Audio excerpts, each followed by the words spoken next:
Hello everyone, আমি মানি। কেমন আছেন সবাই? আমার আকাশ চ্যানেলের নতুন ভিডিওতে আপনাদের স্বাগত জানাই। সকাল সকাল রেডি হয়ে আমরা বেরিয়ে পড়েছিলাম।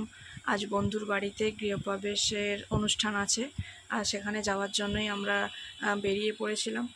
বাড়ির অনুষ্ঠান মানেই আত্মীয় পরিবার পরিজন বন্ধু বান্ধব চেনা অচেনা সবাই একসাথে এক জায়গায় মিলিত হওয়া।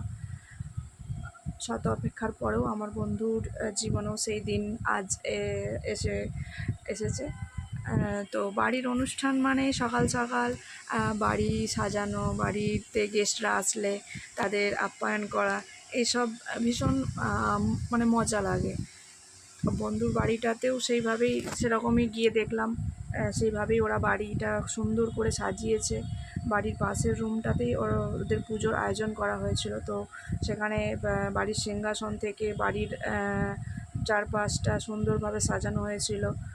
পুজোর সরঞ্জাম সব আমার বন্ধু নিজের হাতে সকাল থেকে সব আয়োজন করেছিল। তো আমরাও গিয়ে সেখানে পুজো, আমরা যখন গিয়ে পৌঁছালাম তো তখন পুজো চলছিল। তো আমরাও কিছুক্ষণ পুজো দেখলাম।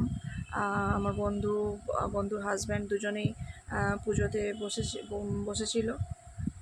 তারপর আমরা পুরো বাড়ি একটু ঘুরে দেখলাম, পুরো ফ্ল্যাট ওদের এদিক ওদিক চারিদিক ঘুরে দেখলাম। তারপর আমরা গেছিলাম খাওয়া দাওয়ার জায়গায়। তো ওদের বাড়ির ছাদে খাওয়া দাওয়ার ব্যবস্থা করা হয়েছিল। তো ওখানে খাওয়া দাওয়া আড্ডা, সবাই মিলে খাওয়া দাওয়া মানে সব একসাথে এক জায়গায় সব বন্ধুবান্ধব মিলে মানে হাসি ঠাট্টা আড্ডা খাওয়া দাওয়া সব নিয়ে বেশ মজাই হয়েছিল। মানে আজকের দিনটা আমার জীবনে এক স্মরণীয় দিন হয়ে থাকলো। সবশেষে আমাদের প্রায় আসতে অনেক রাত্রি হয়ে গিয়েছিল। তো সেখান থেকে বাড়ি ফিরলাম, কারণ মেয়ের কাল সকালে আবার স্কুল আছে। তো আজ এই পর্যন্তই থাক, আবার পরে কথা হবে। আজকে